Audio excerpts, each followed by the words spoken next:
mi nombre es Carla Navarro. Tengo 27. Y el fin de semana pasado, en lo que se suponía que sería el momento más tranquilo de mi vida, mi hermana pequeña derribó accidentalmente mi pastel de boda de 2,000 pesos. No tropezó. No resbaló. Entró tarde, levantó la barbilla como si fuera dueña del salón, pasó junto al personal que empujaba el pastel hacia la mesa de exhibición, y con un movimiento de su muñeca, envió todo el conjunto estrellándose contra el suelo. Silencio, luego su sonrisa burlona. Ups. Escuché algunos jadeos detrás de mí, pero no me moví. Ni siquiera parpadeé.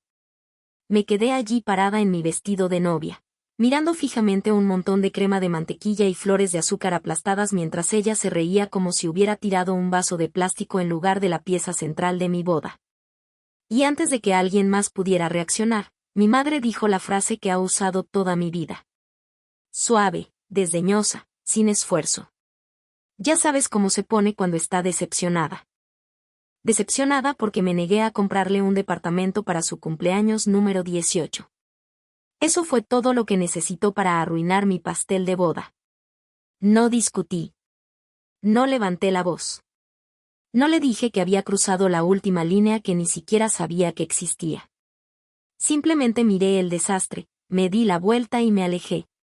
Esa noche, cancelé todo. Cada pedazo de apoyo del que dependía sin jamás apreciarlo. Pero el verdadero impacto no vino de mí. Vino a la mañana siguiente a las 9:42 de la mañana cuando finalmente se dieron cuenta de lo que había hecho y entraron en pánico. Antes de contarte qué sucedió a las 9:42 y cómo todo en mi familia explotó después de eso, asegúrate de estar siguiendo porque esta historia solo se vuelve más oscura, caótica y mucho más satisfactoria. Hubo un momento no mucho antes de la boda cuando todo debería haberse sentido estable, pero en cambio el suelo bajo mis pies se movió de una manera que no pude ignorar. Comenzó silenciosamente, como lo hacen la mayoría de los patrones, nunca con un estruendo, siempre con un empujón. Y esa tarde, el empujón vino de la persona que había perfeccionado el arte de tomar sin nunca reconocer que estaba tomando. Recuerdo estar sentada en la mesa de mi cocina ordenando detalles de último minuto para la recepción cuando Lucía entró como si estuviera ingresando a una habitación diseñada únicamente para su conveniencia. Ya no era una niña, aunque se comportaba con la misma sensación de derecho por la que había sido elogiada desde que podía hablar. Los 18 se suponía que marcarían una nueva temporada en su vida. Pero para ella, simplemente se convirtió en otra excusa para extender la lista de cosas que creía merecer. Y en algún lugar en medio de su confianza ensayada, soltó lo único que reveló exactamente hasta donde pretendía presionarme. Quería un departamento, su propio lugar, totalmente pagado, presentado como un regalo importante que creía haberse ganado por existir. No hubo preparación, ni razonamiento, ni siquiera la cortesía de fingir que estaba preguntando. Era una declaración envuelta en expectativa, como si la generosidad fuera mi responsabilidad, y su sensación de derecho fuera una respuesta natural al mundo a su alrededor. Pude sentir una pesadez familiar asentándose en mi pecho, el mismo peso que había cargado a través de incontables momentos donde ella asumía que yo reorganizaría mi vida para ajustarme a sus deseos. Por un breve segundo, me pregunté si ella comprendía la magnitud de lo que estaba exigiendo, o si se había convencido de que era normal. Pero luego recordé los años de pequeñas indulgencias, las excusas susurradas en su nombre, la forma en que mamá suavizaba cada traspié insistiendo en que Lucía estaba simplemente abrumada o incomprendida.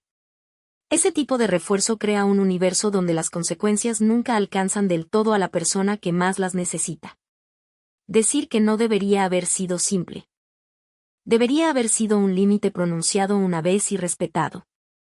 Sin embargo, cuando la palabra se formó en mi mente, sentí la vieja tensión retorcerse a través de mí. El miedo de ser etiquetada como difícil, inútil, desamorada. Era asombroso realmente que tan profundamente esas etiquetas habían moldeado mi comportamiento, que tan rápido resurgían cada vez que consideraba elegirme a mí misma sobre las expectativas puestas en mí. Pero lo dije de todos modos, incluso si la palabra nunca salió de mis labios en ese momento. La negativa no fue pronunciada en voz alta. Se asentó dentro de mí, sólida e inamovible. En el instante en que se dio cuenta de que no iba a cumplir, algo dentro de ella se oscureció.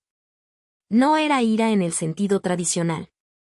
Era más como una acusación silenciosa, una mirada que insistía en que yo era la culpable por no cumplir el papel que me asignó. Llevaba esa mirada de la manera en que algunas personas llevan armas. Silenciosa, afilada, diseñada para herir sin dejar marcas visibles. Y en esa mirada, reconocí cada instancia donde había entrado en el rol de cuidadora simplemente porque nadie más lo haría. Mamá no ayudó, por supuesto. Intervino con ese tono familiar, el que está destinado a suavizar la tensión, pero que solo la empeoraba. El guión nunca cambió. Entiéndela. Sé paciente. Es joven. Como si la juventud otorgara inmunidad ante la responsabilidad. Como si mi edad significara que tenía reservas emocionales y financieras infinitas para repartir cada vez que Lucía se sintiera desairada o privada. Papá rondaba en los bordes de la conversación.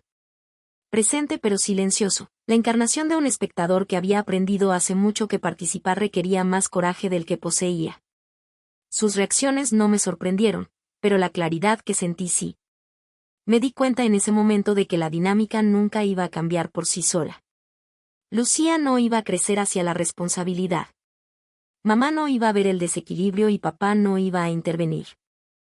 La única variable capaz de cambiar era yo. Y había pasado años fingiendo que los pequeños sacrificios no me costaban nada. Pero sí lo habían hecho, se habían desgastado silenciosamente hasta que ya no reconocía si mis decisiones me pertenecían o pertenecían a las expectativas que otros habían elaborado. Cuando Lucía salió de la casa ese día, la irritación rodando de ella en oleadas, sentí algo desconocido elevarse en mí. No era resentimiento, aunque el resentimiento había estado presente durante años. Esto era algo más firme, algo más afilado. Era conciencia. Conciencia de la manera en que había sido condicionada para mantener todo unido, para ser la confiable, la perdonadora, la que absorbía la decepción para que otros no tuvieran que enfrentarla. Y en esa conciencia, ocurrió un cambio sutil. Ya no me sentía obligada a mantener la ilusión de que nuestros roles eran justos. Las horas que siguieron fueron sorprendentemente tranquilas. Me moví a través de los preparativos de la boda con una claridad que no había tenido en mucho tiempo. Y bajo esa claridad, se asentó una realización. La decepción de Lucía no era una crisis que necesitara resolver. Sus expectativas insatisfechas no eran emergencias que requirieran mi intervención. Ella quería un departamento. Quería la adultez sin responsabilidad. Quería comodidad sin contribución. Y por primera vez, comprendí que querer algo de mí no me obligaba a proporcionarlo. Para cuando el sol se puso, supe que algo irreversible había comenzado. Se había formado un límite, tácito, pero inconfundible. No estaba segura de cómo se desarrollaría o qué costaría. Pero presentí que sería el momento en que todo dentro de nuestra familia comenzaría a cambiar. Y por mucho que esa verdad me inquietara, había una parte de mí, silenciosa, firme, largamente ignorada, que finalmente se sintió vista. Hay un tipo de silencio que se asienta sobre la memoria. Un silencio que no borra nada, pero suaviza los bordes lo suficiente para que la verdad suba a la superficie.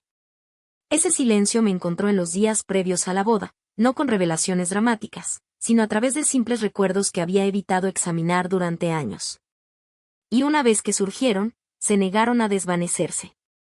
Seguía pensando en la primera vez que me di cuenta de que nuestra familia operaba con dos conjuntos diferentes de reglas. Uno para mí y otro para Lucía. No se presentó de esa manera. Por supuesto, nunca lo es. Siempre comienza con pequeñas concesiones, pequeñas excepciones, sutiles reescrituras de eventos que cambian la culpa o remodelan la responsabilidad. Y durante tanto tiempo, confundí esas diferencias con normalidad.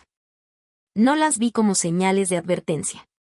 Las vi como evidencia de que necesitaba trabajar más duro, ser más comprensiva, más paciente, más todo. Ese patrón se formó temprano. Yo había sido el tipo de niña que aprendió rápidamente que la competencia silenciosa ganaba aprobación, mientras que Lucía aprendió que reaccionar dramáticamente ganaba atención. El contraste no fue intencional al principio, pero las intenciones no importan cuando los resultados moldean los cimientos de una familia. Crecí convirtiéndome en la solucionadora de problemas. Ella creció convirtiéndose en la persona alrededor de la cual todos los demás se reorganizaban para acomodar. Y de alguna manera, Sin ningún acuerdo explícito, me convertí en la que absorbía el peso de decisiones que no eran mías. A medida que crecimos, el desequilibrio solo se profundizó. Lucía descubrió que un suspiro podía cambiar la responsabilidad y que una mirada bien cronometrada podía asegurar simpatía antes de que las consecuencias tuvieran la oportunidad de llegar. Aprendió a presentarse como incomprendida, abrumada, frágil en las formas que provocaban intervención. Mientras tanto, yo aprendí a mantenerme compuesta, a anticipar necesidades antes de que se convirtieran en demandas, a tragar la frustración para que nadie se sintiera incómodo. Era un sistema construido sobre la creencia de que yo podía manejar cualquier cosa y que ella no podía manejar mucho. Mamá lo alentaba sin nunca reconocer que lo estaba haciendo. Tenía una manera de enmarcar los traspiés de Lucía como temporales y mis límites como rígidos. Si Lucía olvidaba algo, se suponía que alguien más debía recordar. Si cometía un error, se esperaba que alguien más lo corrigiera. Y más a menudo que no, esa alguien era yo. Papá, siempre rondando en la periferia, parecía aliviado cada vez que yo intervenía. Su silencio no era malicioso, era habitual. El tipo de pasividad que crece de años de evitar conflictos. Mientras reflexionaba sobre todo esto, el patrón se volvió tan obvio que me pregunté cómo había fallado en verlo antes. Pero luego recordé. Los niños no cuestionan el desequilibrio cuando el desequilibrio es todo lo que han conocido. Se adaptan. Actúan. Internalizan roles que se sienten predeterminados. Y para cuando tienen edad suficiente para reconocer el daño, los hábitos están tan arraigados que se sienten como obligaciones. Había innumerables instancias que se reproducían en mi mente. Pequeñas historias que se habían deslizado en el archivo de cosas que nunca abordé porque abordarlas habría significado interrumpir una paz que no era real. Como la vez que Lucía prometió devolver un préstamo para un viaje escolar y nunca lo mencionó de nuevo. O cuando olvidó registrarse para una clase e insistió en que la ayudara a navegar las consecuencias porque era demasiado estresante. O cuando reservó un viaje espontáneo que no podía pagar y trató mi apoyo financiero como una inevitabilidad en lugar de un sacrificio. Cada escenario llevaba el mismo mensaje subyacente. Mi tiempo, mi dinero, mi ancho de banda emocional, todos eran recursos a los que creía tener acceso. Y esa creencia no se formó en un vacío. Se formó porque yo repetidamente la hice realidad. No por obligación, sino por una esperanza de que ayudarla podría algún día llevar al equilibrio, que apoyarla podría eventualmente fomentar la responsabilidad. Pero la esperanza solo puede sostener el desequilibrio durante tanto tiempo antes de que el agotamiento la reemplace. La persona que lo vio más claramente fue la tía Elena. Tenía una manera de observar sin interferir, registrando silenciosamente las distorsiones sutiles en nuestra dinámica familiar. Nunca habló duramente sobre Lucía o mis padres, pero tampoco endulzaba los patrones.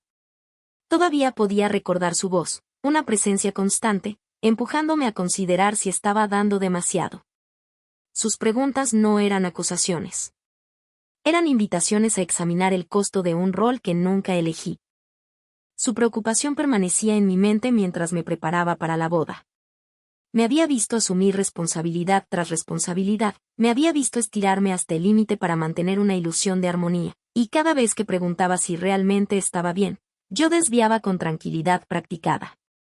Era más fácil fingir que todo era manejable que confrontar la realidad de que había sido condicionada a tratar el desequilibrio como normal. Pero algo había cambiado después del incidente del departamento. Era un cambio que sentí en mi cuerpo antes de entenderlo en mi mente. Una especie de resistencia interna que se negaba a volver a asentarse en el patrón familiar. Podía sentir un límite formándose, no en reacción a un evento, sino en respuesta a años de tensión acumulada. Se sentía como salir de un rol que había desempeñado tanto tiempo que había olvidado que era opcional. Mientras los recuerdos continuaban surgiendo, comencé a reconocer los momentos donde había confundido el silencio con fortaleza.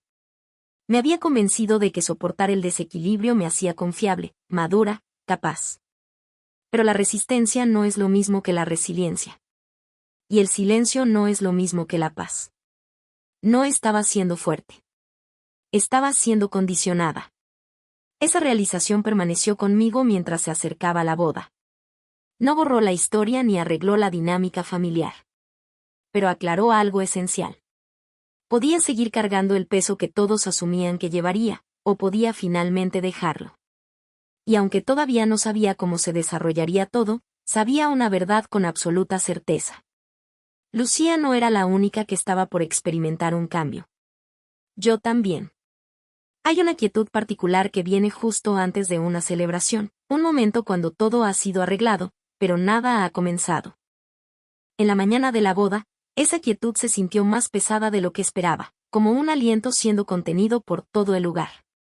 Me moví a través del granero con un silencioso sentido de anticipación, notando el débil zumbido de preparación a mi alrededor, sin embargo sintiéndome extrañamente distanciada de ello. Era como si estuviera esperando algo que no podía nombrar. El granero había sido transformado durante las últimas semanas, y entrar en él se sentía surrealista. La iluminación suave, los colores apagados, las texturas cálidas, cada detalle había sido elegido con cuidado. Sin embargo, bajo la belleza, algo inquieto permanecía. Tal vez era el recuerdo de la conversación del departamento resonando débilmente en mi mente. O tal vez era simplemente mi cuerpo reconociendo un cambio que mis pensamientos aún no habían procesado. Cualquiera que fuera la causa, una corriente subterránea corría a través de mí, constante y persistente. Mientras me movía por el espacio, seguía pensando en cuántas veces había entrado en momentos como este, cargando responsabilidad que no me pertenecía. Este día debería haberse sentido como un punto de inflexión, una transición hacia una nueva vida con Adrián. Pero debajo de la alegría, había una tensión que no podía descartar. No era miedo al matrimonio ni vacilación sobre el compromiso. Era algo más. Una conciencia instintiva de que las viejas dinámicas en mi familia estaban acercándose a su punto de quiebre. Los invitados comenzaron a llegar, llenando el granero con emoción tranquila. Capté vislumbres de rostros familiares, amigos que me habían apoyado, colegas que me habían visto crecer, parientes que iban y venían de mi vida con grados variables de sinceridad. Su presencia era ancladora.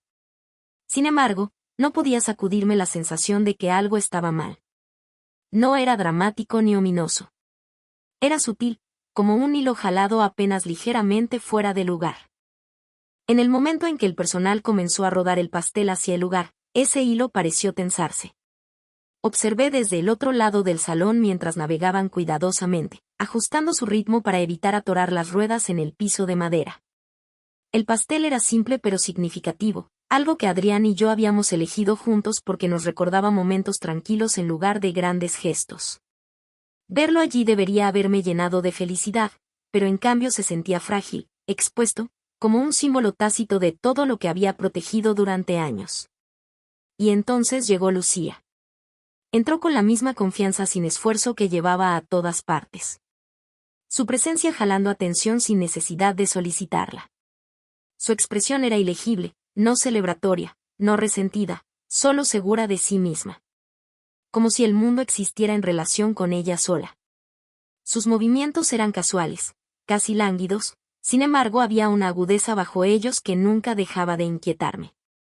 Noté la forma en que escaneó el salón, ojos deteniéndose en pequeños detalles que habían tomado meses preparar. No había admiración, ningún reconocimiento del esfuerzo, solo el desapego familiar de alguien que nunca había comprendido completamente el peso del trabajo hecho por otros. Se movió hacia el centro del granero con una certeza que sugería que nada de lo que sucedía a su alrededor requería precaución. El personal continuó guiando el pastel hacia su lugar de exhibición. Recuerdo observar la escena desarrollarse con una extraña claridad, como si cada segundo se estirara lo suficiente para interpretar el cambio preciso en su postura.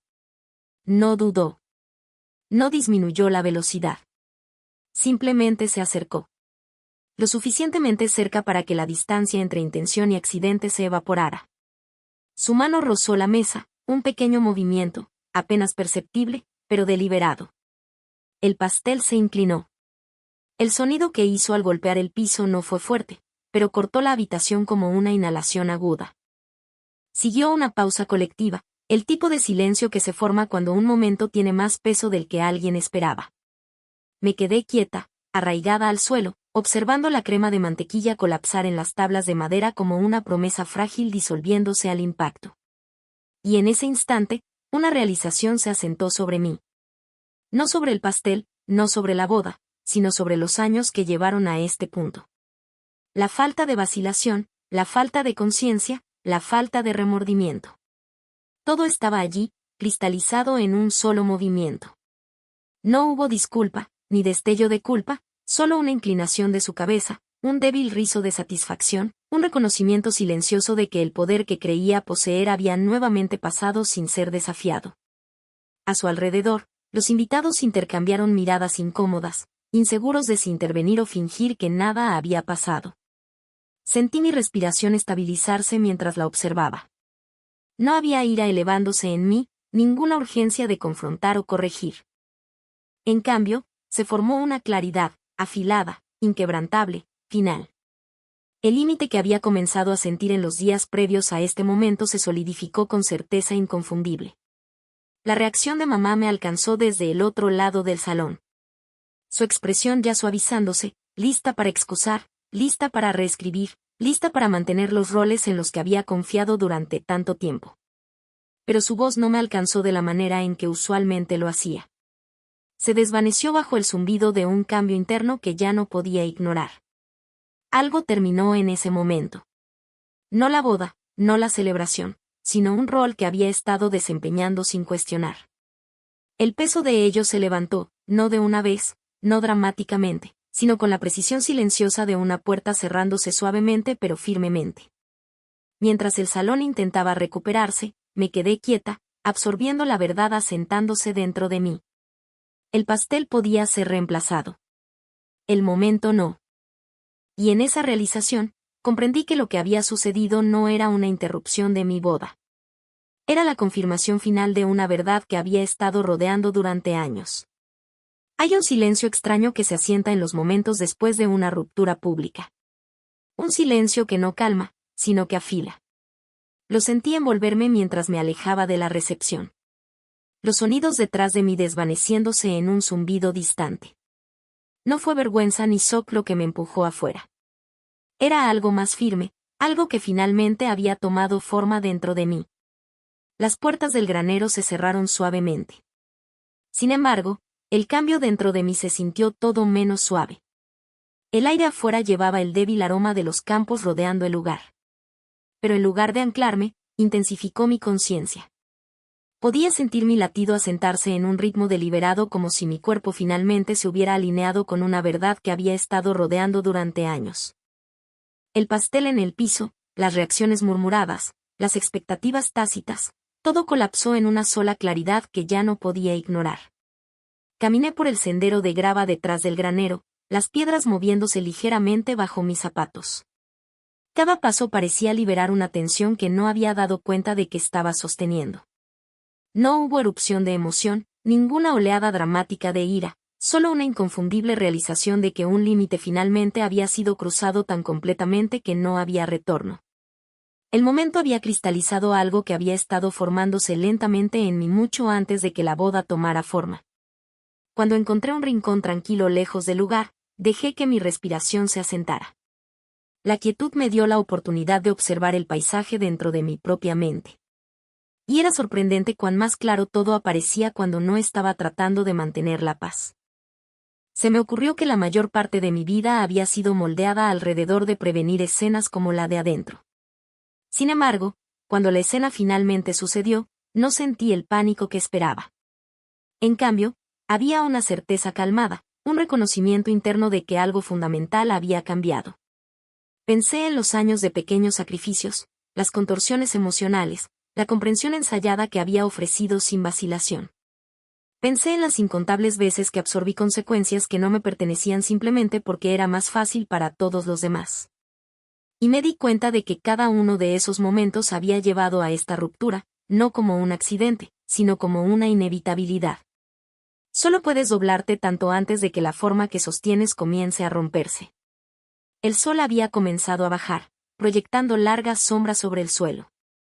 La luz que se desvanecía reflejaba el sentido de obligación que se desvanecía que había cargado durante tanto tiempo.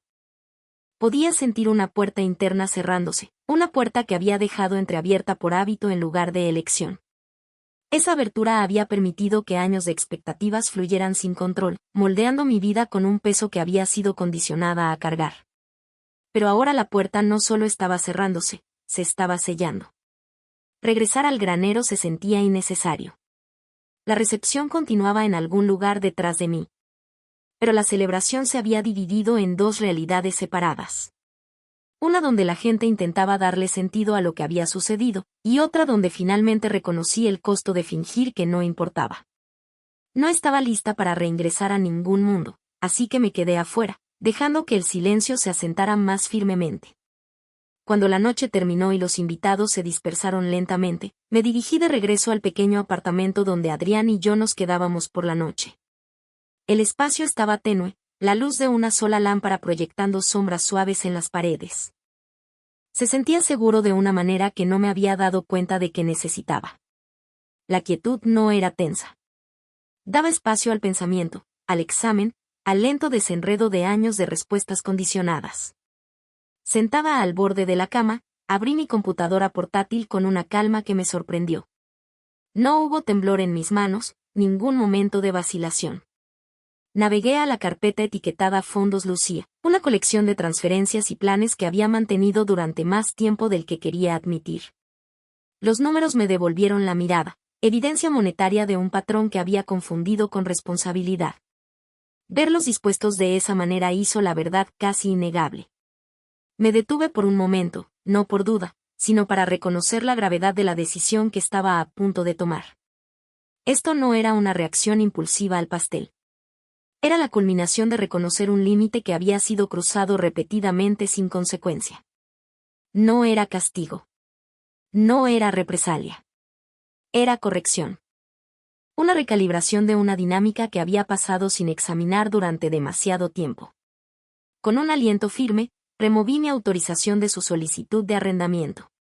La pantalla se actualizó, confirmando el cambio con una eficiencia neutral que se sentía extrañamente apropiada. Luego congelé el fondo de mudanza, un fondo de dinero que había sido creado bajo el supuesto de que apoyarla era inevitable. El correo electrónico de confirmación apareció en mi bandeja de entrada más tarde, una simple notificación marcando el fin de un hábito que había drenado más que finanzas. Me quedé quieta por un largo momento, dejando que la finalidad de ello se asentara. El silencio en el apartamento era diferente del silencio en el granero. Este llevaba definición. Llevaba elección. Llevaba el reconocimiento de que ya no estaba dispuesta a hacer el andamiaje invisible de la vida de alguien más. Se había trazado una línea, no con ira, sino con claridad. Los siguientes pasos vendrían lo suficientemente pronto. Reacciones, acusaciones, actuaciones moldeadas en narrativas que había escuchado 1000 veces antes. Pero por ese momento, sola en la suave luz de la lámpara, nada existía excepto la certeza de una decisión tomada sin arrepentimiento. Y la certeza, me di cuenta, puede ser su propio tipo de libertad. Hay un tipo particular de silencio que llena una habitación en la madrugada, el tipo que se siente casi suspendido, como si el día estuviera esperando decidir en qué se convertirá. Sentí ese silencio asentarse a mi alrededor mientras hacía café, dejando que la calidez familiar me anclara después de una noche que había dejado mis pensamientos tanto afilados como extrañamente calmados.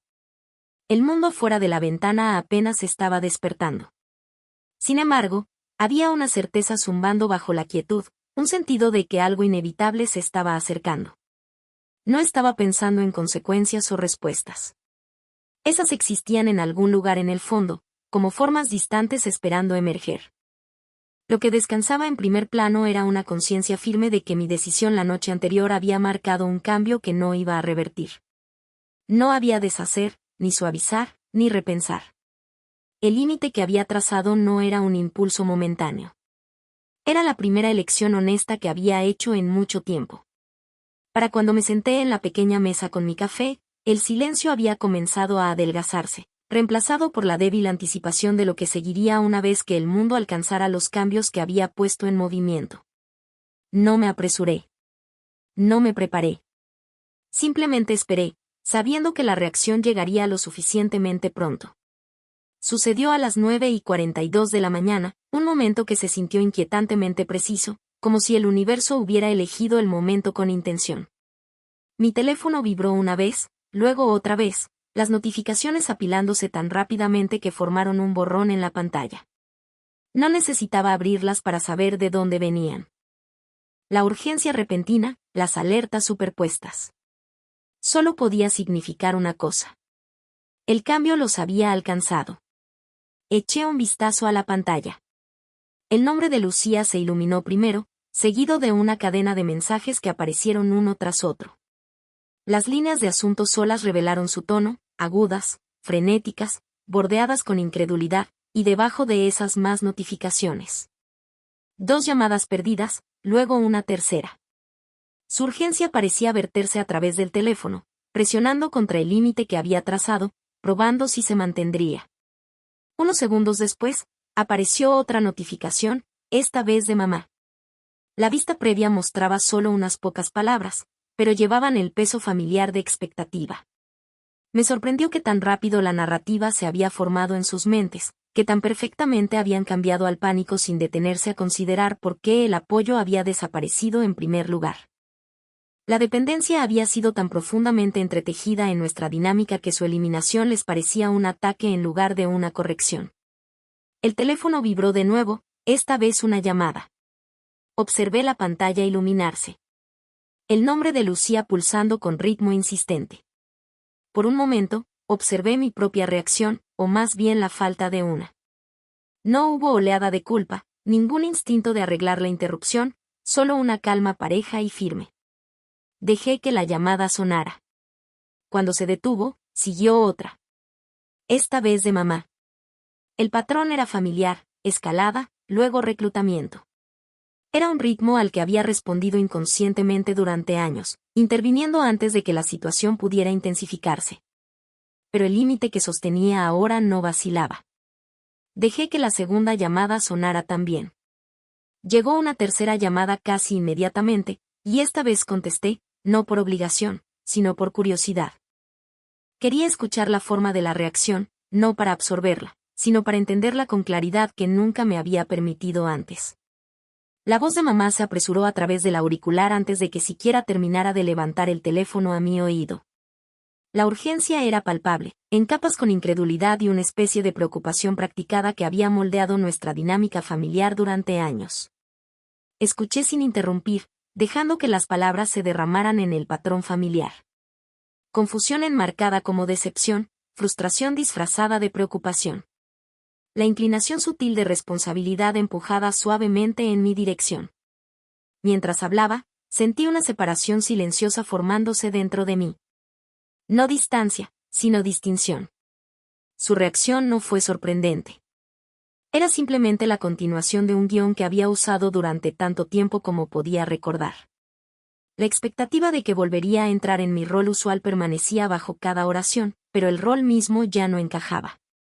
Lo había superado sin darme cuenta, y ahora estar parada fuera de él se sentía extrañamente natural. Sus palabras subían y bajaban, rodeando el mismo mensaje subyacente. Restaurar el apoyo, aliviar la tensión, reparar la interrupción.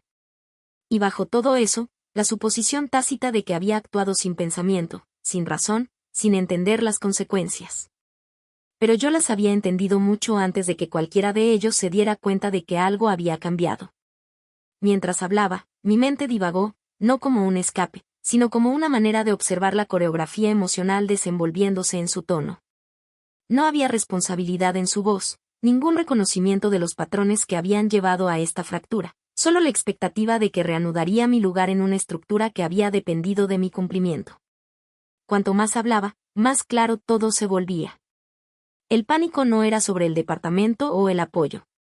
Era sobre la interrupción de un sistema que había pasado sin cuestionar durante años. Un sistema en el cual mis necesidades eran secundarias, mis límites negociables, mi silencio conveniente. Cuando hizo una pausa lo suficientemente larga para respirar, no llené el espacio. Lo dejé existir, sin suavizar, sin parchar. Y en ese silencio, se cristalizó una realización. Las respuestas que estaba recibiendo no eran reacciones a una pérdida. Eran síntomas de una estructura construida sobre el desequilibrio. No terminé la llamada abruptamente, pero tampoco ofrecí resolución. Dejé que la conversación se asentara en quietud, una quietud que reflejaba mi posición más claramente que cualquier explicación podría. El límite se mantuvo, y por primera vez, el peso de mantener el equilibrio de la familia ya no descansaba en mí. Hay un momento después de que el ruido del conflicto se desvanece, cuando el silencio no consuela, sino que aclara. Ese silencio me encontró en los días que siguieron, asentándose en mi hogar como un recordatorio no deseado de cuánto había cambiado mi vida. No se sentía vacío. Se sentía ganado, como espacio finalmente reclamado después de años de estar abarrotado por expectativas que nunca fueron mías de llevar. Las noticias de las consecuencias me llegaron gradualmente, deslizándose a través de susurros en redes sociales y las actualizaciones reacias que encontraron su camino a mi bandeja de entrada. No había buscado nada de eso. La realidad tiene una manera de revelarse sin invitación. Comenzó con una simple notificación. Capturas de pantalla de una historia que Lucía había publicado. Elaboró una narrativa donde aparecía abandonada, traicionada, dejada a la deriva sin advertencia. La familiarización dramática estaba allí, pulida en algo que pensó que atraería simpatía. Sin embargo, bajo su actuación, podía ver las grietas. El pánico no era teatral. Era real. La oficina de arrendamiento ya había retirado su solicitud. Sin un codeudor, su archivo estaba incompleto. Sin ingresos, era inaprobable. Y sin ahorros, era imposible.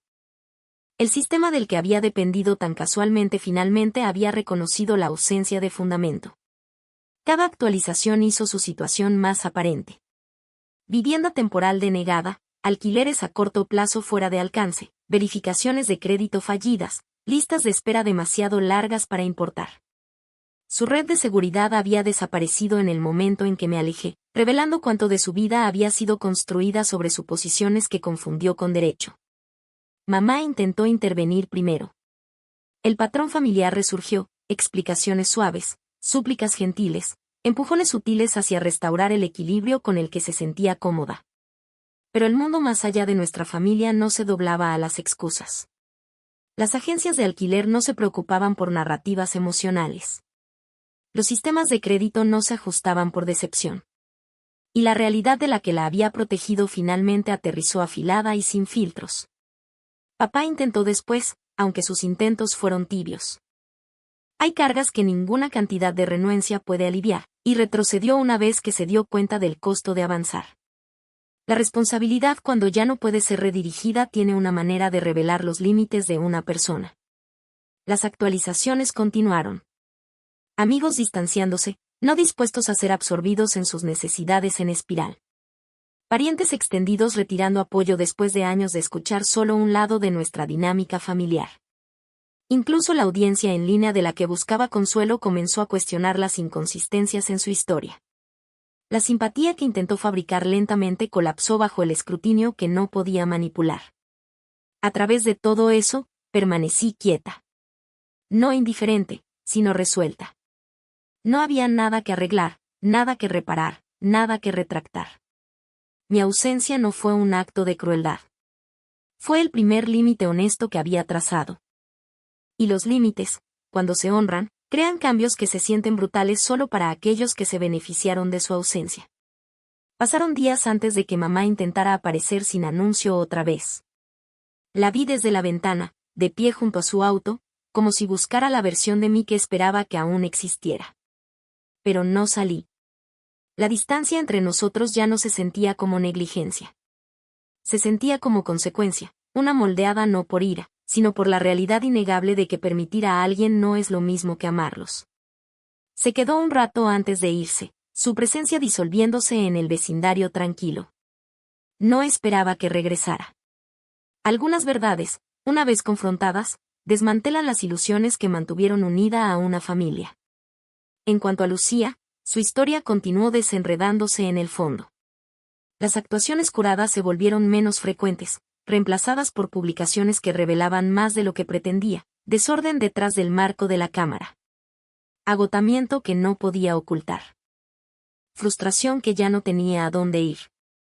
Cada vistazo se sentía como un espejo reflejando el desequilibrio que había moldeado nuestras vidas, ahora expuesto por la ausencia de un apoyo que había confundido con permanencia.